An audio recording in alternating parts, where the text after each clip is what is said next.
While still the largest grossing and arguably funniest comedian of all time, in recent events, many people are wondering what has gotten to the head of Dave Chappelle. Whether it has been his recent insensitive transgender jokes, appearance at the Riyadh Comedy Festival, or his general aristocratic demeanor, including buying up his hometown of Yellow Springs, Ohio, and disregarding its safety, many people believe that the money has finally changed Dave Chappelle into somebody he swore he would never become. But before we get to the corruption of Chappelle, from either his massive $100 million net worth or A-list celebrity status, it's worth investigating his rise to comedy heights. David Karl Weber Chappelle was born on August 24th, 1973 in Washington, D.C. to a highly educated and intellectual family. His father, a professor at Antioch College, and his mother, a professor and minister for the Unitarian Universalist Church, Chappelle was surrounded by the intellectual worlds of academia and religion at an early age. Clearly, from the get-go, Chappelle was motivated by his parents' religious fervor and intellectual approach towards life. Many believe that this was the catalyst to begin his comedy career, as the late great jazz singer Johnny Hartman even commented after meeting the young Chappelle that he believed he was going to be a massive A-list comedic act. Chappelle, being young and impressionable, took these words to heart and officially enrolled in the Duke Ellington School of Arts in Washington, D.C. to study theater. And real quick, guys, if you're enjoying this video, would really appreciate a sub. It really lets the team and I know that this is the type of content you were all interested in. Plus, it makes me feel good as well. I can't lie. Anyways, back to the video. And while Chappelle saw no immediate success from his schooling, it wasn't until later in his life, at the young age of 14 years old, that things would change for him forever, but not in the way you would expect.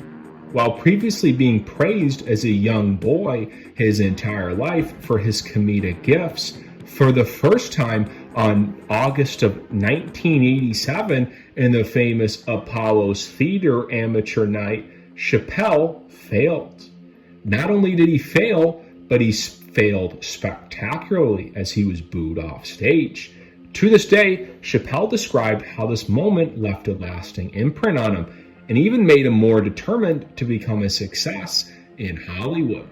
For the next couple of years, Chappelle would bounce around in DC, finishing up his schooling, but it wasn't until he graduated high school in 1989 that he officially began showing signs of success in the industry. Quickly, Chappelle realized to achieve larger heights, he needed to move. And move he did, as he moved to New York City after graduation to immerse himself in the world of comedy. Chappelle, unlike many others, gained traction very fast as he gained national attention on HBO's special comedy show, Def Comedy Jam. The show, produced from 1992 to 1997, was responsible for launching some of Black Hollywood's largest comedians, such as Bernie Mac, Chris Rock, and of course, Chappelle himself. The show consisted of a disc jockey playing records in a Los Angeles taping session, where a young African-American comic would prove himself to the world by telling jokes. Chappelle, of course, would do that, but just better. While it didn't make a dent in his wallet or improving his public profile overnight, a young Dave Chappelle impressed many agents and talent scouts in the industry. He impressed them so much that later, at the age of 19, he had made his first famous television and Hollywood debut in Mel Brooks' film Robin Hood, Men in Tights. Chappelle played the role of Anchu, a character for comedic relief. Years later, Chappelle would meet and work with his childhood hero, Eddie Murphy, on the set of the film The Nutty Professor, which would feature other legendary Hollywood stars such as Jada Pinkett Smith and Jamal Mixon. And while it seems as though Chappelle's career could not gain any more traction, this was not the case, as Chappelle's true legendary status in Hollywood would be cemented on the fall of 2003. This was when he pitched his legendary show, Chappelle's Show. While hesitant at first, Comedy Central reluctantly agreed was the most successful comedy series of all time. From legendary sketches such as Rick James, Prince, and Clayton Bigsby, Chappelle showed audiences that he was not just a successful comedic actor or stand-up, but instead a comedic visionary. As time progressed, the show continued to become increasingly financially successful, with rumors swirling that at one point in 2005, Chappelle was offered over $50 million to continue the show. However, characteristic of Chappelle at this point in his career, he turned down the money, citing creative differences and the corporatization of his work. In his words, he believed Comedy Central had created a toxic working environment that incentivized people to laugh for the wrong reasons. And while this was a career-altering move at the time, it was only the beginning of his traumatic relationship within the industry.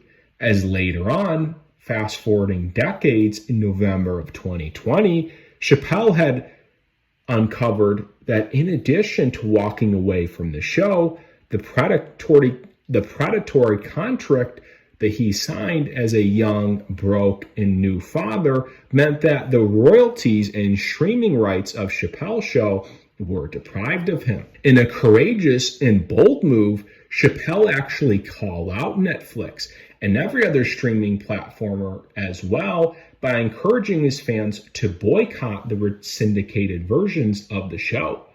Chappelle went as far as to say, "Don't watch that show if you're a fan of me. Do not support people who preyed upon me when I was young." Well, this effect, in a rare turn of events, worked, as Netflix, HBO Max, and many others pulled the show from their platforms at a massive financial loss. However, if you clicked on this video, you know that this is not the end of Chappelle's career, as the courage and moral virtue that you can see in earlier parts of his comedic career, as in sticking up to corporate bullies, taking care of his Hollywood co-stars, and other heroic acts, would quickly become rarer and rarer year after year. Fast forwarding years, Chappelle would see the success most of us now know at this point, such as his various Netflix comedy specials, massive arena tours at Madison Square Garden, and of course, his massively successful status as a touring A-list comic. However, something else changed in Chappelle that ruined his public perception forever. You see, Chappelle wasn't just a successful comedian anymore, he was the comedian. In basketball or sports terms, Chappelle went from being a generational talent to Michael Jordan over the course of just 10 short years.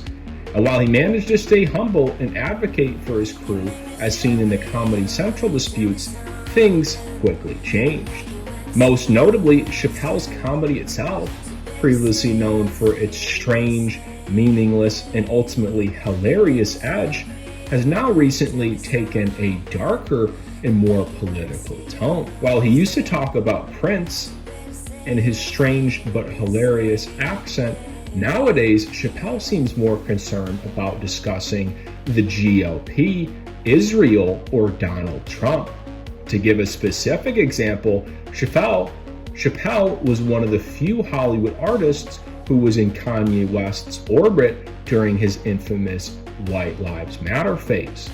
Of course, this devastated the African American community, as many believed that the man that they had helped build up was now turning their back on them and selling them out to the establishment. Chappelle's case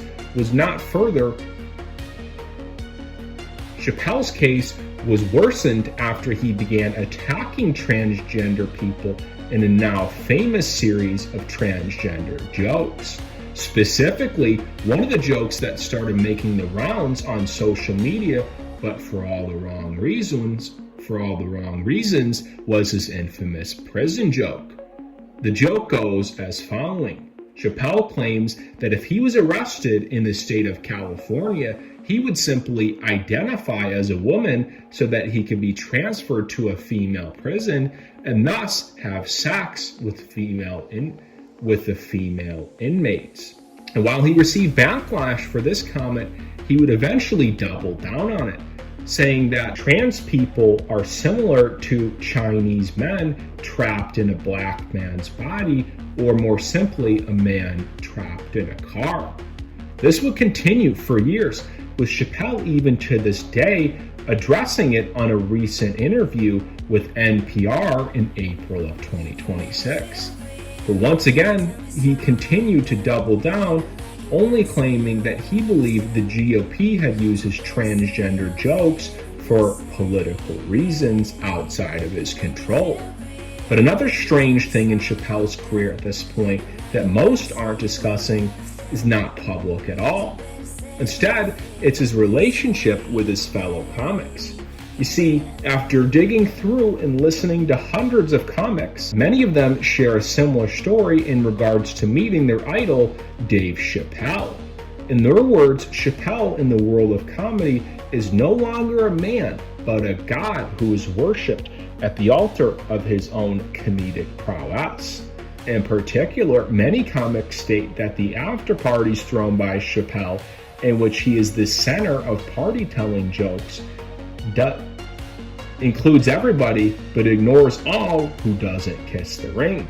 In this description, it seems like Chappelle has transitioned from a legendary comedic actor to a dictator. But to round off the video, we can't discuss Chappelle and his infamous corruption without discussing his attendance to the Riyadh Comedy Festival. The Riyadh Comedy Festival, held in September and November of 2025, has caused massive backlash in the comedy world, with stars such as Pete Davidson, Whitney Cummings, and Bert Kreischer all to varying extents addressing the public backlash. But unlike his comedic co-stars, Chappelle took a very different route. Instead, Chappelle claims in his recent NPR article that he has no regrets going to Riyadh Comedy Festival and instead believes that he is not responsible for the evil that others commit. In particular, he claims that if he were to be responsible for everybody's evil, he would never be able to continue his Western existence, which consists of using a telephone, car, and many other facets of human existence that are constructed through demonstrous acts. This, of course, is a reference to the backlash he received with doing business with the Saudi Arabian government, which of course hosted the Riyadh Comedy Festival. But whether Chappelle has been fully compromised or is simply at a rough path in his career, we will never know. But what is clear is that the innocence of the bright-eyed and bushy-tailed aspiring comic from Washington, D.C. is no more.